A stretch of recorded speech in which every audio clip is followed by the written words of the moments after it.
Hello बच्चों, आज मैं आपको एक और नई कहानी सुनाऊंगी जिसका नाम है चुड़ैल बहनें। किसी गांव में श्याम नाम का एक आदमी अपनी दूसरी पत्नी तथा 2 बच्चों राहुल और प्रीति के साथ रहता था। श्याम अपने बच्चों से बहुत प्यार करता था, लेकिन उनकी सौतेली माँ दोनों बच्चों से बेहद नफरत करती थी। वो हमेशा उन्हें घर से बाहर निकालने के लिए कोई ना कोई योजना बनाती रहती थी। एक रात सभी साथ बैठकर खाना खा रहे होते हैं। क्या बात है बच्चों, आजकल तुम दोनों इतने ज्यादा उदास क्यों रहते हो?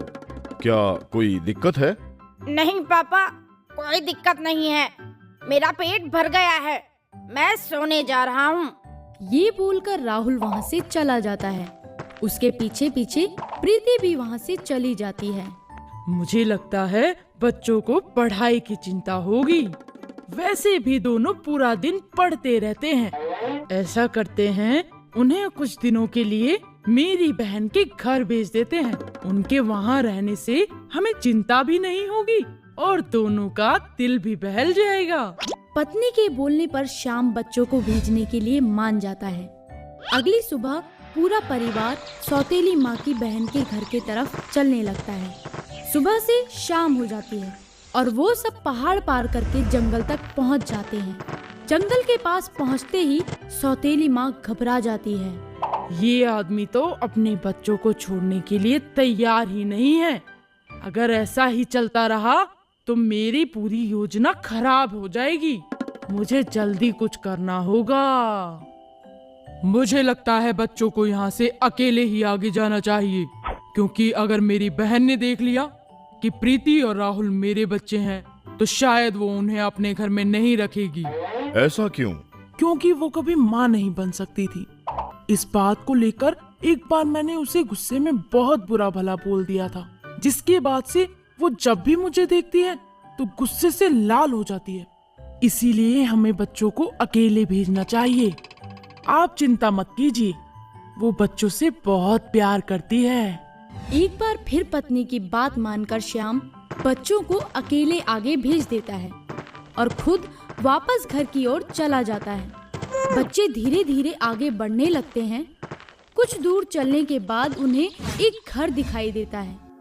वो दोनों घर के नजदीक पहुंचकर जैसे ही दरवाजा खटखटाते हैं तो अंदर से एक बूढ़ी चुड़ैल बाहर निकल कर आती है।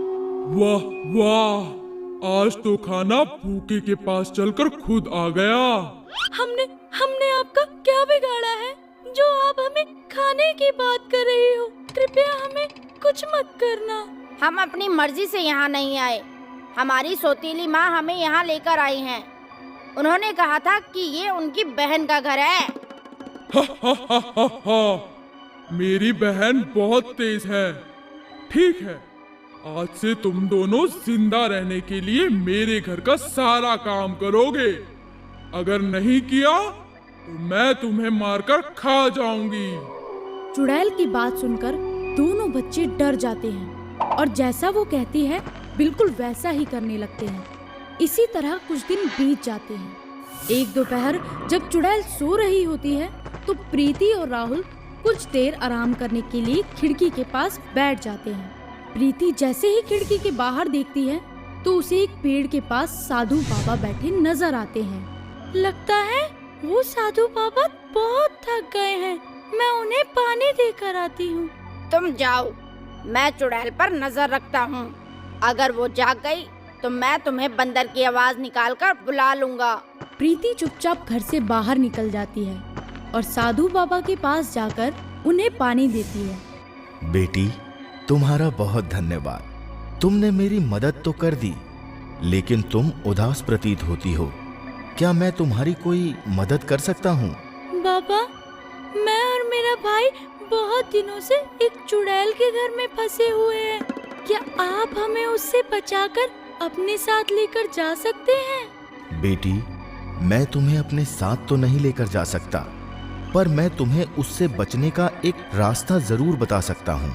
साधु बाबा अपनी आंखें बंद करके कुछ मंत्र पढ़ने लगते हैं, जिसके बाद उनके हाथ में एक डिब्बा आ जाता है। वो उस डिब्बे को प्रीति के हाथ में देते हुए बोलते हैं, ये डिब्बा अपने पास संभाल कर रखना और रात होते ही चुड़ैल से बचते हुए चुपचाप घर से भाग जाना तथा तब तक भागते रहना जब तक तुम्हें यह ना लगे कि तुम किसी सुरक्षित जगह पहुंच गई हो। इस बीच अगर तुम्हें लगे कि चुड़ैल तुम्हारे पीछे है या तुम चुड़ैल को अपने सामने देख लो तो बिना कोई देरी किए इस डिब्बे को खोल देना। ये बोलकर साधु बाबा वहाँ से चले जाते हैं और प्रीति घर वापस आकर राहुल को सारी बात बताती है, जिसके बाद वो दोनों रात होने का इंतजार करने लगते हैं। रात होते ही जैसे चुड़ैल सोने जाती है वैसे ही दोनों भाई बहन मौका देखकर वहाँ से भाग जाते हैं, लेकिन अंधेरे की वजह से उन्हें कुछ भी नहीं पता चलता और वो पूरी रात जंगल में यहाँ वहाँ भटकते रहते हैं। इसी तरह सुबह हो जाती है और रोशनी होने पर जैसे ही दोनों अपने आसपास देखते हैं तो वो पहाड़ी के पास होते हैं। हम पहाड़ी के पास पहुंच गए, बस इसे और पार करना है, फिर हम अपने गांव पहुंच जाएंगे। दोनों जैसे ही पहाड़ी पर चढ़ना शुरू करते हैं तभी चुड़ैल अपनी झाड़ू पर बैठकर उनके सामने आ जाती है, परंतु इस बार वहाँ एक नहीं 2 चुड़ैल होती हैं, जिनमें से एक उनकी सौतेली माँ होती है। अपनी सौतेली माँ को इस रूप में देखकर वो दोनों हक्के बक्के रह जाते हैं। तभी प्रीति को डब्बे के बारे में याद आता है और वो उन चुड़ैलों से अपने और अपने भाई की जान बचाने के लिए बिना कोई देरी किए डिब्बे को खोल देती है। जैसे ही डिब्बा खुलता है तभी मौसम खराब हो जाता है और आंधी तूफान के साथ तेज बारिश होने लगती है। नहीं, बंद करो इस बारिश को। बचाओ, कोई मुझे बचाओ, बचाओ। बच्चों, मैं तुम्हारी माँ हूँ, कृपया मुझे बचाओ, बचाओ। साधु बाबा के अभिमंत्रित डिब्बे से निकली बारिश के पानी में भीगने की वजह से दोनों चुड़ैलों की मृत्यु हो जाती है तथा राहुल और प्रीति दोनों बिना किसी डर के अपने घर वापस आ जाते हैं। घर आते ही वो अपने पापा को सौतेली माँ और उसकी चुड़ैल बहन के बारे में सारी सच्चाई बताते हैं, जिसे सुनकर श्याम बिल्कुल हैरान हो जाता है, लेकिन फिर अपने बच्चों को सही सलामत अपने पास देखकर खुश भी होता है, जिसके बाद वो तीनों खुशी खुशी रहने लगते हैं।